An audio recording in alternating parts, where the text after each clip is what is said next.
learning happens in school, of course, but 75% of time of any learner is happening outside of a school environment. So we really need to think about where our children are, which is both in school but also learning outside of school context. Messy and masterful. In this podcast, we speak about the success of people who have achieved, built, or done something amazing, special, remarkable, noteworthy, and/or fabulous. Think of presidents, doctors, chefs, architects, filmmakers, writers, philosophers, CEOs, journalists, and the list goes on of people who've had a genuine impact on this world. But rather than underlining their career victories, we speak about the challenges they needed to overcome to actually get there.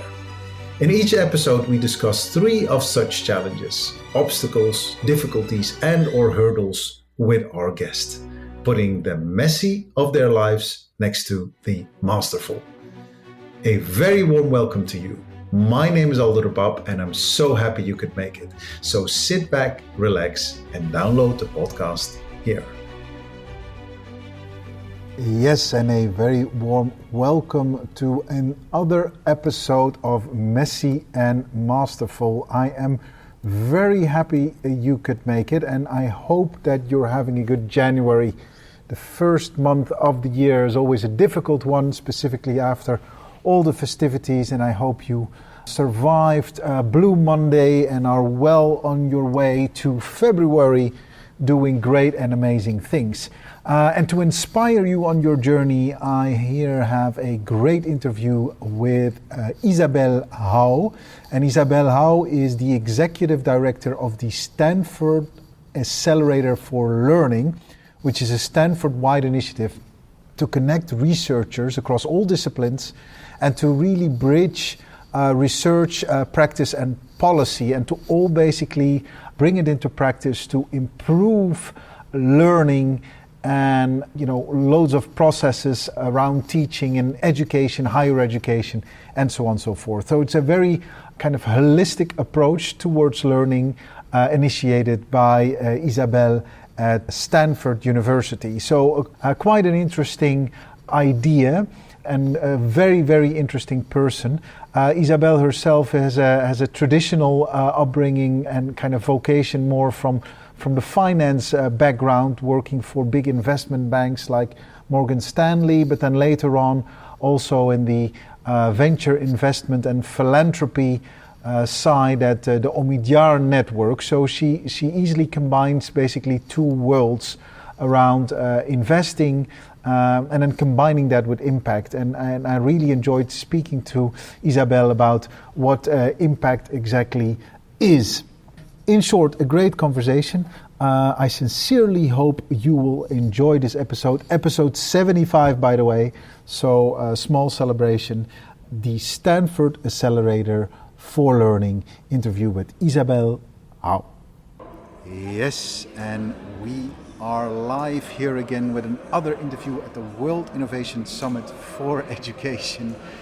We're here in the beautiful city of Doha, and I'm sat here in the very big convention center, and we found a rather cozy corner here with wise conversations flickering above our heads. And when I say we, I'm here in the presence, and I'm very honored in the presence of Isabelle Hau, who is of the Stanford Accelerator for Learning, all about education. I mean, that's what it sounds like, but already when we were prepping for the interview, said make sure that people are aware there's a clear difference between education and learning. First of all, very warm welcome to you, Isabelle. Thank you, Aldo, for having me on this exciting podcast and for all the work you do. Yeah. Thank you. Let's start with the difference between education and learning, because I think that's a very interesting notion. Yeah, that's a very important one in our work, and we are called the Stanford Accelerator for Learning, as you noted, not the Stanford Accelerator for Education. So, and those words matter. They matter for 2 reasons. One is learning, as we know, is not only between age 5 and age 18. It starts well before age 5 and goes well after age 18, K-12 years. So we do at the Accelerator for Learning a lot of work in the early years, as well as K-12, as well as lifelong learning for adults. Yeah. And then the second reason is learning happens in school, of course, but 75% of time of any learner is happening outside of a school environment. So we really need to think about where our children are, which is both in school but also learning outside of school context. It sounds like, I think it's definitely the right approach, because you basically plow down certain walls, right? Kind of the understanding, because if you say school, automatically you think brick and mortar building, exactly, where the teaching and learning happens, and once the doors open, that's when it stops. But that's exactly, of course not how life works. Exactly, exactly. And is it also like, does it also touch upon things like professional development, workforce learning? That's also learning, of course, exactly. Right? Yeah. So as part of our adult work, we call it actually adult and workforce learning. Okay. So we do a lot of work on teacher professional development and professional development more broadly, but certainly for teachers, Yeah. And when you say we focus on that, so is it an accelerator in the traditional sense of the word? Is it an investor, or are you a researcher? What exactly are your activities? Yes, so we seek to accelerate research first and foremost into practice. So as part of that, we also support a number of very entrepreneurial projects. They can come from faculty, students, or the external world. But our differentiation, if you'd like, is that everything we do is connected to learning science and research. Okay. So whether we scale existing research into the outside world, or bring the outside world, whether startups or big tech companies working on AI right now, closer to the research that we do. Yeah. So it goes multiple ways. And is the research, has that taken place at Stanford, or would it be any research of any university? So it could be any research at any university, for example. But of course, a lot of it is from Stanford, where we are. But let me pick on one example. We are doing some extraordinary work in what we call high impact tutoring. Where we are aggregating all the existing body of knowledge and research into digestible briefs for decision makers in education and teachers. Okay. Yeah. That research can come from any place. We actually collaborate with many universities in doing so. And then some of my researchers at Stanford are building upon that body of knowledge. But that body of knowledge is not exclusively Stanford researchers. Yeah. Wonderful. So I did a little bit of research into who you are, Isabelle, and I know you come from you have an impact background. Am I correct? Right. Yeah. That's right. So could you tell me? We should end, of course, when you landed at Stanford at the Accelerator. But what did you do before that? Yeah. So I started my early career was in very traditional finance. So where I thought a lot about scale, which was a lot of really interesting skills that I acquired then. And about 15 years ago, I made a transition to only focus on impact. Okay. Yeah. So worked in philanthropy and impact investing, most of it in education, where I had the opportunity to start a practice at a media network on education with some of my colleagues. And then spun it off into what exists today, which is called Imaginable Futures, which is an extraordinary organization focused on funding and scaling many projects around the world on education with an impact first lens or impact only lens. So since my entire career has been dedicated to impact. This is what I'm passionate and what I'm after. Impact at scale. What is impact? So positive impact, I should say, which is effectively transforming people's lives for better outcomes. And I love the word flourishing that the conference here at WISE is using.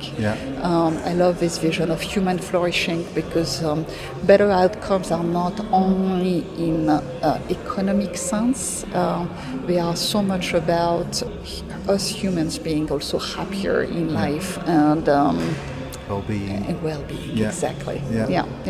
Because I think it's very interesting that you started analyzing scale, and then literally as a financial analyst, I almost think building Excel forecasts and whatever, and then looking at impact, which I think can be, can have multiple forms. That's also why I asked, right? It's kind of, how do you combine the two? Because is it impact if two people are happy and healthy, then you can consider that impact, but of course you want more, right? Where do you draw the line between, the more versus the quality of the impact? Yeah, exactly. Depth and breadth. That's beautiful. Depth.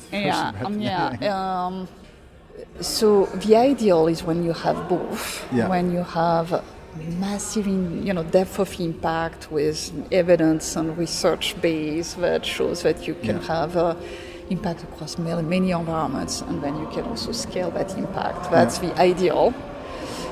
In education context, it's complicated. Actually, in many contexts, it's complicated to achieve both. But certainly in education, it is complicated because of the fragmentation of education, because of the need for every classroom has its own culture and its own teacher, and so extremely fragmented at the end of the day.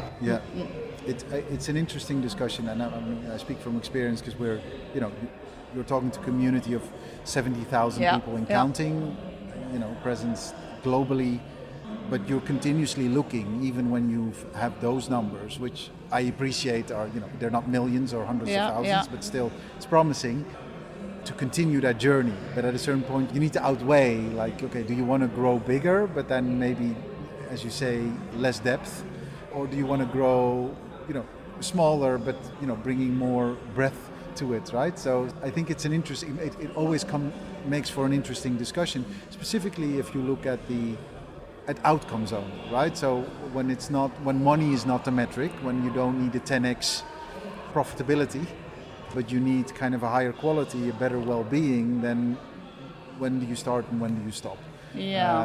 Which I can imagine that's a question you guys ask often, or you continuously need to look at. No, absolutely, and also you don't want to only if you only look at a reach of meaning the breadth of any solution or policy, or you need to look at actually there's one other big dimension in addition to depth, which is sustainability of impact. So you can have an intervention in a school, and maybe that intervention may have scaled. And then you also need to look at, in 5 years, has it actually continued beyond the initial effort that solution required. And that's not also, you have a lot of interventions that do not sustain an initial investment. So sustainability of impact is also another huge one. A previous guest who also sat on this sofa, he is a WISE Award winner with PAL Network. And so he's originally from Mozambique. Armando Ali is his name. But anyway, what I think was so interesting, like he was part of a citizen-led movement to assess students. So basically the parents and the people surrounding the student, right, who needs to learn, they kind of on the basis of statistics and numbers could make the call whether learning had been successful, yes or no. And what I thought was so interesting is that the citizens, so like people who were not schooled in this and whatever, they went with metrics and kind of methodology that was already out there and made it their own. So and then specifically for East Africa, so they started in Kenya. And I thought it was so interesting because first of all, they didn't reject existing standards and theories, which more often than not you hear that people say, well, Yeah, move yeah. over, we're going to start again yeah, and whatever. yeah. They said, no, how do we make this our own? And then another dimension they brought to it is they really put it into practice, right? For, on a day-to-day basis for parents and people who are not policymakers or educators or people in statistics to understand where their child is at. And I thought that was really wonderful of kind of making something sustainable, taking over kind of, to a certain extent, something that works, or perhaps the remnants of something that wasn't working anymore, but then reviving it in such a level that it could be applied and could work again. So I love that. It triggered, because you said sustainability, because often things kind of reformat. That's right. When it comes to learning. Do you come across any of that as well? Or because I appreciate that if you...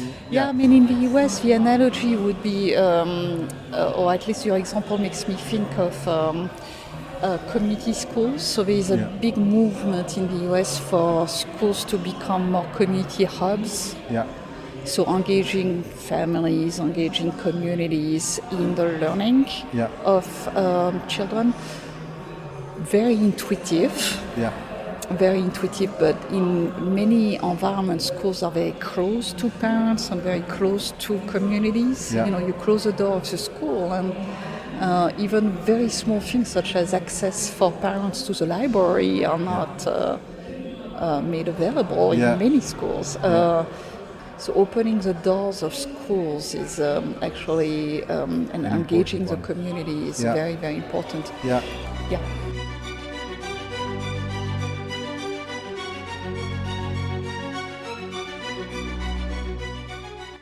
And opening, I think, where we started opening them up to learning, right? That's right. Because, That's right. I often mention I have a 4-year-old daughter, and it's true, she learns all the time, right? She learns at school, but she learns also at home. And as a parent, you worry about the learning, right, at school, whether they do it properly, yes or no. And I think that's the reason why they close the doors, because they don't want to be criticized. Maybe, or they don't need armchair experts or safety or whatever more. Yeah.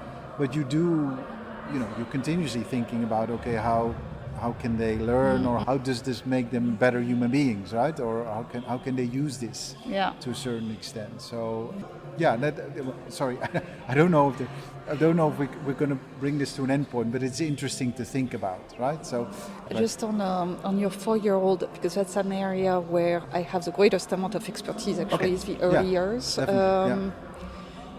So your daughter right now at age 4 is at one of her peak in terms of growth. So 90% of the human brain develops before age 5. Oh, wow. We have, as human beings, we have very clear windows of learning. They never close fully, but they definitely exist, and a lot of those windows are in the early years. Yeah. So, for example, language acquisition is a reason why I have an accent when I speak in English, simply because I learned it too late. I learned it when I was, 6 or 7. Okay. But if a child like yours learns it at age 3 or 4, even earlier, the child will be perfectly bilingual and in terms of fluency. Yeah. So there is a clear window in our brains for language acquisition, but also for a lot of other skills and competencies. They never fully close, so as an adult you can still learn a language. Yeah. But on another level. Exactly. Yeah. I will never have a perfect English accent despite all my efforts. This one's beautiful. Don't get rid of it. I suppose. And by the by, my daughter is raised trilingual. Oh, beautiful. My wife's French. Oh, She's beautiful. So, and I'm Belgian Flemish. Oh, nice. So it's Dutch, and we live in the UK. So it's English at school. Yeah. But you're right, in the way she expresses herself, she's, we live in Scotland. Yeah. So, but she speaks English to us like we would never speak. And it's not the words, it's the way she expresses herself. Correct. Right?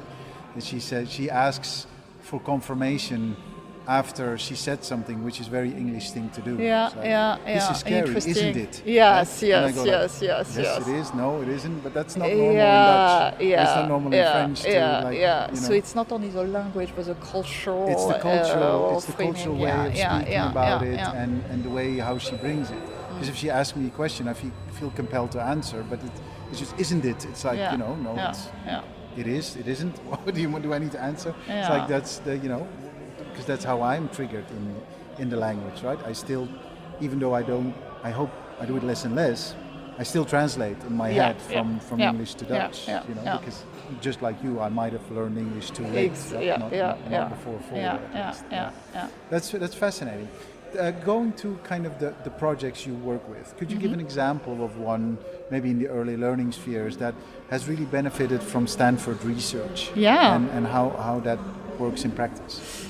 Yeah, so in the early years, let me pick on one that is fascinating. So it's called FIND, F-I-N-D, and it's a very simple coaching tool that's done via video.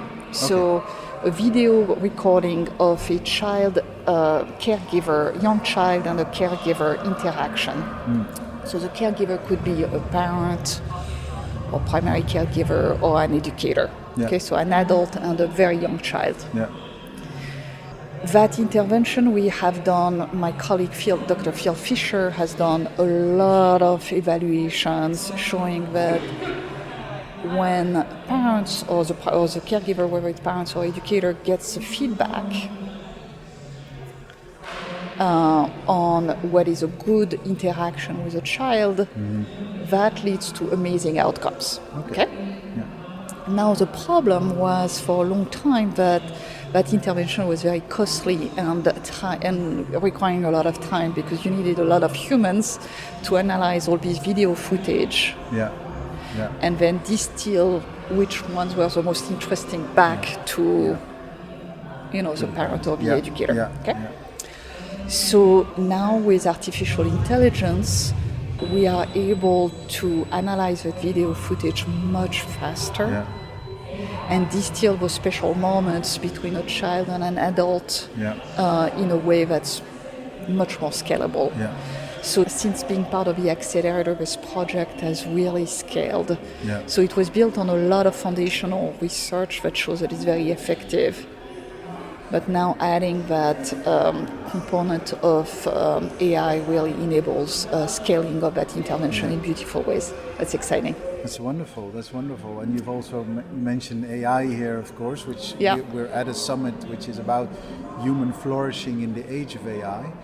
Where does Stanford research stand on AI? What's the sentiment, if there is any, on generative AI? Let me be clear. Yeah. Because their AI has been around for a long time. So I don't think we have one point of view at Stanford, by the way, and I'm certainly not going to represent all the points of views of many faculty that are working on AI and education. Yeah. So those are more my opinions as opposed to representing a vast group of researchers. But generally, I would say that there is a sense that we are at the dawn of change and positive change. So optimism with caution, and the caution comes from three folds. One, we need to ensure that it's AI that's responsible, so on ethics, on safety, and on equity. But we also need to ensure that whatever is being built from a technology standpoint is connected to education. Yeah. So for education, with educators, co-designed. Right now, this is not happening enough. We are helping at Stanford a lot on this because we're partnering with Google and with OpenAI and others on ensuring that educators are providing feedback on those models. But that needs to happen a lot more than it is today. Yeah.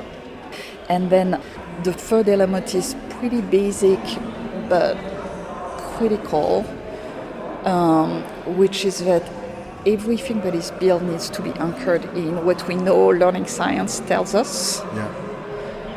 So in particular, we've known now for a very long time that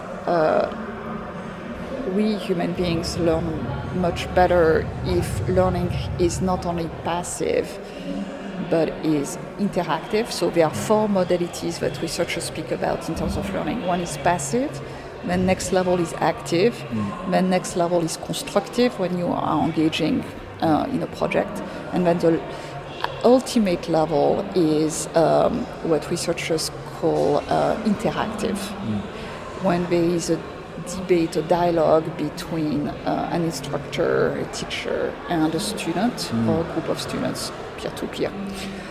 That interactivity could happen more with AI tools. I think there's a big promise there. But right now I'm a little concerned about what I'm seeing, the first wave of innovations being mostly about efficiency. Yeah. So a lot of teacher planning tools or lesson planning tools, a lot of tools that make teachers and classrooms more efficient. Yeah. Not necessarily moving toward that interactivity, this ideal state of learning. Yeah. I think that's because I think other technology have been focused on efficiency and data analytics and kind of, the packaging of it.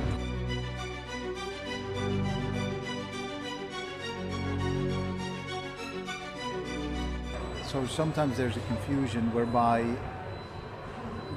there's still to a certain extent some understanding that AI is a standalone technology and that it should be adopted much like you adopt a learning management system. Right? Exactly. They don't see it as an integral component of an existing technology. Exactly. Right? And I think that's where training or kind of guidance is required as to where are you going to encounter AI and how can you use it to your benefit. Exactly. Right? And I do think, like the educators that I've worked with, sometimes there's a fear, CQ skepsis around technology. Yeah, natural one. Yeah, because they're overwhelmed. Yeah. They want to protect the student. They don't want to get into something that they need to abandon tomorrow. Exactly. Right? So that could also be whereby the feedback isn't as rich as you would like it to be, because there's also we've seen so many technologies, right? Yeah. So what makes this one different? Yeah, I mean, my 2 cents would be that you make it clear that this is not a standalone technology, not another piece of software coming their way, but that it's integral in whatever that we do, right? And that it's kind of, and it makes teachers' job easier, but also better for learners, ideally. Yeah. But the number of times that I heard from a teacher that this tool won't replace me, right? As a technology builder, the skepsis at the first time is received this won't replace me. It's like, I never said it would. That's Correct. the last thing we would want. Correct. For this to replace you. Correct. Right? But it is a testimony to the fear that's there when it comes to technology, I'm going to be out of a job, right? Which with AI is also, right? It's also there. Loads of people will be out of jobs. And I don't think it's needed, it's necessary, but I think it could be, just trying to kind of... I think the fear, there's a little bit of a turning point on fear that I'm perceiving from where I sit. Yeah. Initially there was a lot of fear, but for example, in New York City, initial reaction was let's ban it altogether. Okay, so clear fear. Yeah.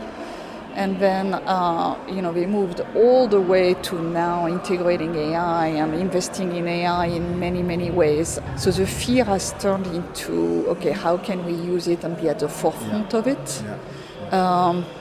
Now, what is really interesting is, the Walton Foundation did a survey of many teachers in the US, and they did 2 of them, so you can actually track trends, if you like.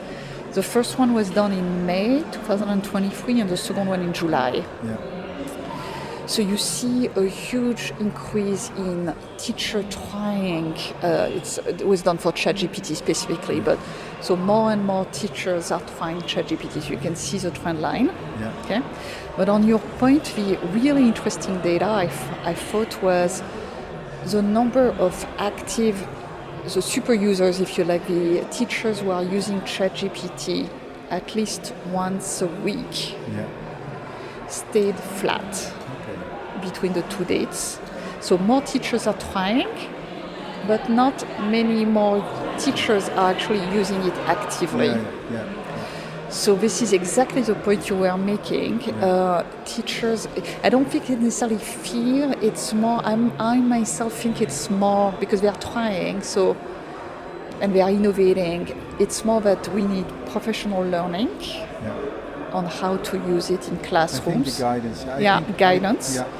And then two, we need better application. So even if they have guidance, I think teachers need to also recognize that there is value for the classroom. So how do we make those technologies helpful for education and for teachers? I think we are not completely there yet. Yeah, that's what the data suggests to me, is that teachers are great innovators, they are trying it, but we need to both support them and also make sure that those technologies are really education-centered for learners to thrive and teachers to use it more. Nice. I think we can talk for hours here about, findings on that level and how to be effective and how to support people in their learning and how research can support that. One more question before I go to my last three questions that I'll go very quickly. What are you most proud of it could be at the Stanford Accelerator, but all the great work you did at Omidyar as well. What is there one that stands out? One thing that you say? Yeah, a lot of the projects that I've supported both before Stanford and now at Stanford are positively impacting thousands, if not millions, of learners worldwide. So it's a lot to be proud of. Which one most? I mean, the one that comes to mind straight away is pre-Stanford, although now connected to some of the work we are doing at Stanford, is Khan Academy Kids, which I launched with Sal Khan and Caroline Huflexer at Khan Academy, and that's now reaching millions of little ones and really making a huge difference in families' lives. Yeah, wonderful. Yeah, wonderful. It's, but I mean, you're right. Sorry that I push you, because you shouldn't say, who's your favorite child or who's your favorite. Exactly. Which is your favorite child? It's an evil question, but it's good to see that what you do and how you do it and how you approach it in support of the founder or in support of the organization that does it. It could lead to beautiful things. And it shows how important the collaborative effort here is. And also a platform like the one we're both present here today. Exactly. Like WISE. This is not your first WISE, is it? You've been second one. So I came 2 years ago, and I think it's one of the really top conferences globally. I love the diversity of the crowd here, global, really truly global. That was going to be my observation. Truly global, and I also think what I always like is they also invest a big investment in research as well. Correct. So they really try to bridge the gap between research and then policy practice makers and policy. It's less technology vendor event, right? Which you have many of. It's more really looking at the people behind the screens, which I and then my three last questions, Isabelle. Could you finish the following sentence for me? As a child, I wanted to become a diplomat. A diplomat. Oh wow. And you're not a diplomat, so what happened? So I'm not a diplomat, but I use a lot of diplomatic skills. In my work across many stakeholders. So definitely you gain the skills. I think that what has remained true from my initial child dreams was the aspiration to have to think about myself as a global citizen. So the work that I do is truly global, which has some of that initial child job dreams. That's nice, and so some things are still standing. Exactly. Second question is around reading. In your career path thus far, has there been any book like that inspired you? or any type of reading that you would recommend to our listeners? Yeah. One that I absolutely love, one that comes to mind straight away, is The Book of Joy, which is a set of interviews with two amazing leaders in the world, both religious leaders, faith leaders, but two different faiths. One was Desmond Tutu, and the other one Dalai Lama, about joy and the concept of joy, and how to find joy in life and in learning.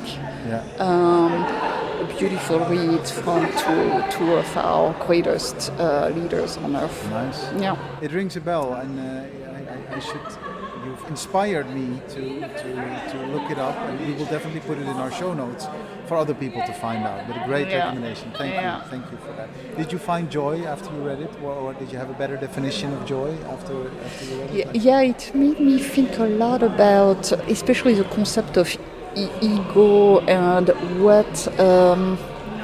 how to find joy in the simplest things. And in also supporting others beyond ego and beyond yourself, which is how we find joy as human beings. Yeah.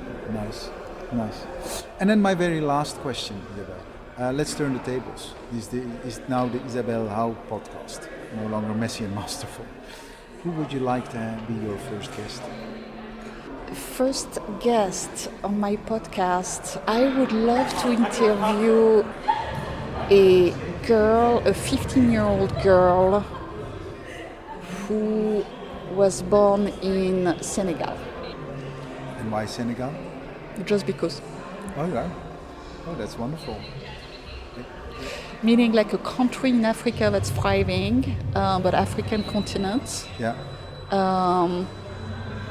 That has a potential to do amazing things, but is in a context that needs to be, accelerated for this person to thrive at their best. So would love to hear from her about what she thinks the future should be. Yeah, and also the wise laureate of this year, the Wise Prize for Education, is Hussein. That's right, Educate for Girls. That's right. The girls' perspective. I love what she said about that they are, they're the collateral very often first in education,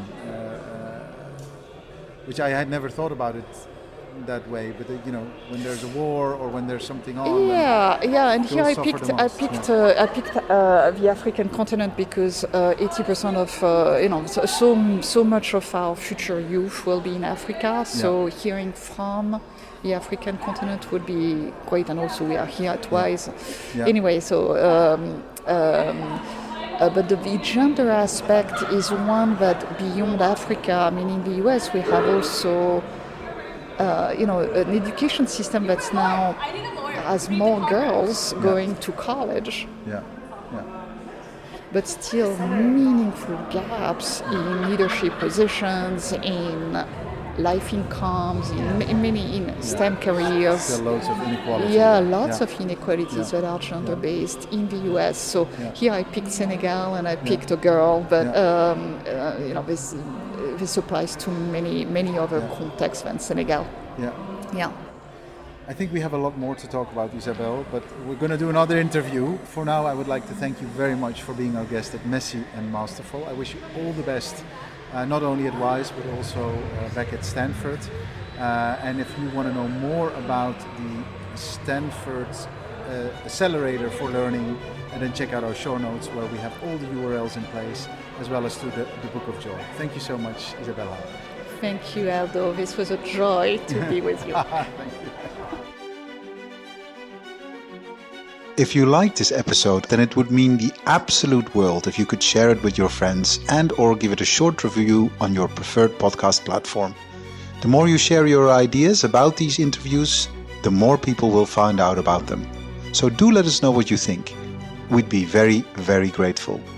Special thanks to Philip Anderson for our beautiful theme music. This episode was edited by Natalie Piles with production assistance from Genta Metalia.